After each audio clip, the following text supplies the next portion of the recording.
നമുക്ക് ചേലക്കരയിലേക്ക് പോകാം. ചേലക്കരയിൽ നിന്നും വി അരുണാണ് ചേരുന്നത്. Arun, good morning. ചേലക്കരയെ സംബന്ധിച്ചിടത്തോളം ഇടത് കോട്ട പൊളിക്കുമെന്ന ആത്മവിശ്വാസത്തിൽ UDF നിൽക്കുമ്പോൾ വിട്ടുതരില്ല എന്ന മനോഭാവത്തിൽ LDFും അവിടെ പ്രചാരണം അവസാന ഘട്ടത്തിലേക്കൊക്കെ എത്തിയപ്പോൾ വലിയ രീതിയിൽ കൊടുമ്പിരി കൊണ്ട പ്രചാരണമായിരുന്നു. ഈ നാളെ വോട്ടെണ്ണാനിരിക്കെ ഏത് രീതിയിലാണ് അവിടെ മുന്നണികൾ പ്രതീക്ഷ അർപ്പിക്കുന്നത്?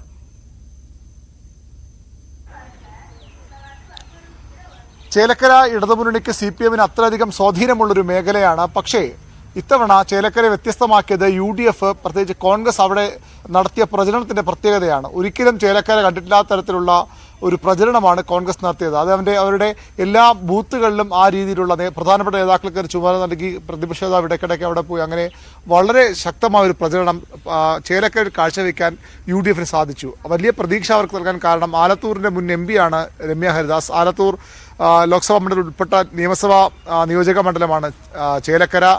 അതുകൊണ്ട് തന്നെ അവിടെ എന്തോക്കെ സാധ്യതയുണ്ടെന്ന് കോൺഗ്രസ് നേതൃത്വം ചിന്തിച്ചു, തിരിച്ചറിഞ്ഞു. അത് മുതലാക്കാനുള്ള പ്രചരണമാണ് അവിടെ പ്രധാനമായും അവർ നടത്തിയത്. ഭരണവിരുദ്ധ വികാരം ഏറ്റവും ശക്തമായി ഉപതെരഞ്ഞെടുപ്പിൽ 3 മണ്ഡലങ്ങളിൽ ഏറ്റവും ശക്തമായി ആഞ്ഞടിക്കാൻ പോകുന്നത് ചേലക്കരയാണെന്നാണ് UDF-ന്റെ അവകാശവാദം. അതുകൊണ്ട് അതിലൂന്നിയായിരുന്നു അവിടുത്തെ പ്രചരണം. മറ്റ് പാലക്കാട് ഉണ്ടായതുപോലെ വലിയ കാര്യമായ വിവാദങ്ങളൊന്നും ചേലക്കര ആ രീതിയിൽ ഉണ്ടായിരുന്നില്ല. പ്രചരണത്തിൻ്റെ ആവേശം തന്നെയായിരുന്നു നമുക്ക് ചേലക്കരയുടെ എല്ലാ ഭാഗങ്ങളിലും കാണാനായത്. നമ്മൾ CPM-ന്റെ സ്വാധീനത്തെക്കുറിച്ച് പറയുമ്പോൾ CPM ഇപ്പോഴും ഒരു തരത്തിലും ചേലക്കര തങ്ങളിൽ നിന്ന് വിട്ടുപോകില്ല എന്ന ആത്മവിശ്വാസത്തിലാണ്. കാരണം അവിടെ അത്ര വലിയ ഭൂരിപക്ഷത്തിലാണ് K രാധാകൃഷ്ണൻ 2021 ജയിച്ചത്. K രാധാകൃഷ്ണൻ ജനകീയ നേതാവാണ്. ചേലക്കരയിൽ നിന്ന് വളർന്നു വന്ന സംസ്ഥാന രാഷ്ട്രീയ ഏറ്റവും പ്രമുഖരായി മാറിയ നേതാക്കളിൽ ഒരാളാണ്. അതുപോലെ തന്നെ സ്വാധീനമുള്ള ആളാണ് UR പ്രദീപ്. അതാണ് CPM-ന്റെ ചേലക്കര ഏറ്റവും പ്രധാനപ്പെട്ട ആത്മവിശ്വാസത്തിൻ്റെ ഘടകം, അടിസ്ഥാനം. അവരുടെ സ്വാധീനമുണ്ട്.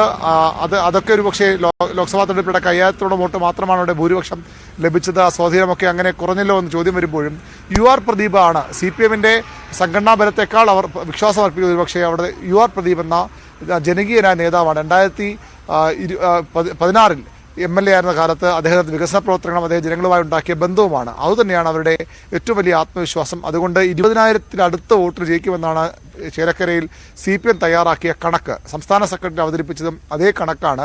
നേരത്തെയൊക്കെ CPM-ന്റെ കണക്കുകൾ നമുക്കറിയാം വളരെ കൃത്യമായിരിക്കും. അതിൽ ഏതാണ്ട് ഒത്തുവരുന്ന കണക്കുകളാകും റിസൾട്ടിനും ഉണ്ടാകുക. പക്ഷേ ഇപ്പോൾ കുറച്ചു കാലങ്ങൾ അങ്ങനെയല്ല. അതുകൊണ്ട് തന്നെ 20,000 എന്ന് പറയുമ്പോൾ നേതാക്കൾ തന്നെ അതിൽ പകുതി കുറച്ച് 10,000 എത്തും. ഏറ്റവും ചുരുങ്ങിയത് 7,500 വോട്ടിനെങ്കിലും ഭൂരിപക്ഷം ജയിക്കുമെന്ന ഉറച്ച വിശ്വാസം ഇപ്പോഴും CPM കേന്ദ്രങ്ങൾക്കുണ്ട്. UDF ആകട്ടെ ഒരു 5,000 വരെ ഉള്ള ഭൂരിപക്ഷത്തിൽ രമ്യ ഹരിദാസ് ഇത്തവണ ചേലക്കര പിടിക്കുമെന്ന് വിശ്വസിക്കുന്നു. BJP-യും അത്ര മോശം പ്രകടനമല്ല കഴിഞ്ഞ കുറേ നാളുകളായി ആലത്തൂരും അതുപോലെ ചേലക്കരയിലുമൊക്കെ നടത്തുന്നതും അവർ പ്രതീക്ഷിക്കുന്നതും. അവരും അവിടെ ജനകീയനായ ഒരു പാർട്ടി നേതാവിനെ തന്നെ, പ്രാദേശിക നേതാവിനെ തന്നെ രംഗത്തിറക്കിയതിലൂടെ അവരും നല്ല രീതിയിലുള്ള പ്രചരണം നടത്താൻ BJP-ക്കും കഴിഞ്ഞിട്ടുണ്ട്. തിരുവില്ലാമല പോലെ അവരുടെ ശക്തി കേന്ദ്രങ്ങളിലെങ്കിലും മികച്ച പ്രകടനം BJP പ്രതീക്ഷിക്കുന്നു. വലിയ രീതിയിൽ നില മെച്ചപ്പെടുത്തുമെന്ന് BJP കരുതുന്നു. ഭരണവിരുദ്ധ വികാരം തന്നെയാണ് BJP-ക്കും അവിടെ പ്രതീക്ഷ നൽകുന്ന ഘടകം. നമുക്കറിയാം ഈ 3 ഉപതെരഞ്ഞെടുപ്പുകളിലും ഭരണവിരുദ്ധ വികാരം ഉണ്ടാകുമെന്ന് പ്രതിപക്ഷവും BJP-യും ഒക്കെ കരുതുന്നുണ്ട്. അത് ഒരുപക്ഷെ ഭരണവിരുദ്ധ വികാരം ഈ തെരഞ്ഞെടുപ്പിൽ ഉണ്ടായാലും ഏറ്റവും കൂടുതൽ ബാധിക്കാൻ പോകുന്നൊരു മണ്ഡലമായി ചേലക്കര മാറും. പാലക്കാടൊക്കെ അതിനപ്പുറത്തേക്ക് വിഷയങ്ങൾ വന്നതുകൊണ്ട് തന്നെ അത്തരം കാര്യങ്ങൾ അടിയിലാണ്. അതിൽ എത്രത്തോളം ആ ഒരു വികാരം തെരഞ്ഞെടുപ്പിനെ ബാധിക്കുമെന്നും വ്യക്തമല്ല. പക്ഷേ ചേലക്കരയിൽ CPM-ന് എന്തെങ്കിലും തരത്തിലുള്ള തിരിച്ചടി ഉണ്ടാകുന്നുവെങ്കിൽ അത് ഭരണവിരുദ്ധ വികാരമാകാം അതിൻ്റെ ഒരു പ്രധാന കാരണമെന്നാണ് CPM നേതൃത്വം പോലും കരുതുന്നത്. അതിനപ്പുറത്തേക്കുള്ള സംഘടനാപരമായ പ്രശ്നങ്ങളൊന്നും അവിടെ ആ രീതിയിൽ ബാധിക്കില്ല എന്ന് അവർ കരുതുന്നു. അതുപോലെ തന്നെ സ്ഥാനാർത്ഥി അത്ര മികച്ച സ്ഥാനാർത്ഥിയാണ്. 3 സ്ഥാനാർത്ഥികൾ ഏറ്റവും ജനകീയരായ സ്ഥാനാർത്ഥി എന്ന് അവിടുത്തുകാർ പൊതുവിൽ പറയുന്ന ആളാണ് UR പ്രദീപ്. അതുകൊണ്ട് തന്നെ ഭരണവിരുദ്ധ വികാരം ഏത് തലം വരെ ഏത് അറ്റം വരെ അവിടെ ഉണ്ടായിട്ടുണ്ടെന്ന ആശങ്കയാണ് പൊതുവിൽ ഇടത് കേന്ദ്രങ്ങൾക്കുള്ളത്. പക്ഷെ അപ്പോഴും അതിനെല്ലാം മറികടക്കാൻ തക്ക സ്വാധീനമുള്ള സ്ഥാനാർത്ഥിയാണ് UR പ്രദീപ്. അതിലൂടെ മികച്ച വിജയം ഉണ്ടാകുമെന്ന് തന്നെ CPM കരുതുന്നു. ഏതായാലും ഇനി കണക്കുകൾക്കും കണക്കുകൂട്ടലുകൾക്കും അതാണ് ഒരു കാര്യം കൂടി ഉള്ളത്. അവിടെ അരുൺ പറഞ്ഞതുപോലെ വലിയ വിഷയങ്ങൾ, ആരോപണ പ്രത്യാരോപണങ്ങൾക്കപ്പുറം പ്രചാരണത്തിന് തന്നെയായിരുന്നു ഏറ്റവും കൂടുതൽ സമയവും ഉണ്ടായിരുന്നത്. പക്ഷേ മാധ്യമ ശ്രദ്ധ കേന്ദ്രീകരിച്ച മറ്റൊരിടം PV അൻവർ ആയിരുന്നു. DMK-യുടെ ഇത്തവണത്തെ മത്സരം അത് ചേലക്കരയെ സംബന്ധിച്ചിടത്തോളം ചരിത്രമാണല്ലോ. എന്താണ് PV അൻവർ പ്രതീക്ഷിക്കുന്നത്? എത്രത്തോളം നിർണായകമാണ് അവരുടെ വോട്ടുകൾ? പി വി അൻവറിന്റെ വോട്ടുകൾ കാര്യമായി ഏതെങ്കിലും മുന്നണിയുടെ സാധ്യതകളെ ബാധിക്കാൻ വിധത്തിൽ ഉണ്ടാകില്ല എന്നാണ് പൊതുവിൽ ഇടതുമുന്നണിയും BJPയും അതുപോലെ UDFും ഒക്കെ വിലയിരുത്തുന്നത്. പി വി അൻവറിന്റെ സ്ഥാനാർത്ഥി പരമാവധി 1000-ഓ 2000-ഓ വോട്ട് പിടിക്കും, അതിനപ്പുറത്തേക്ക് പിടിക്കുമെന്ന അവകാശവാദമൊക്കെ അൻവറിനുണ്ട്.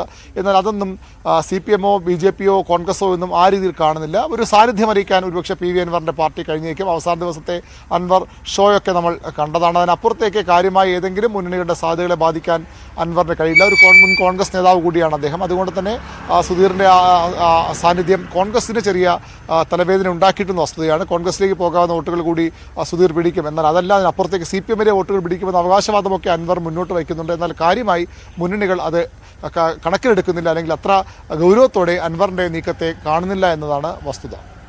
ശരി, വി അരുണാണ് ചേലക്കരയിൽ നിന്നും വിവരങ്ങൾ നൽകിയത്. നമ്മൾ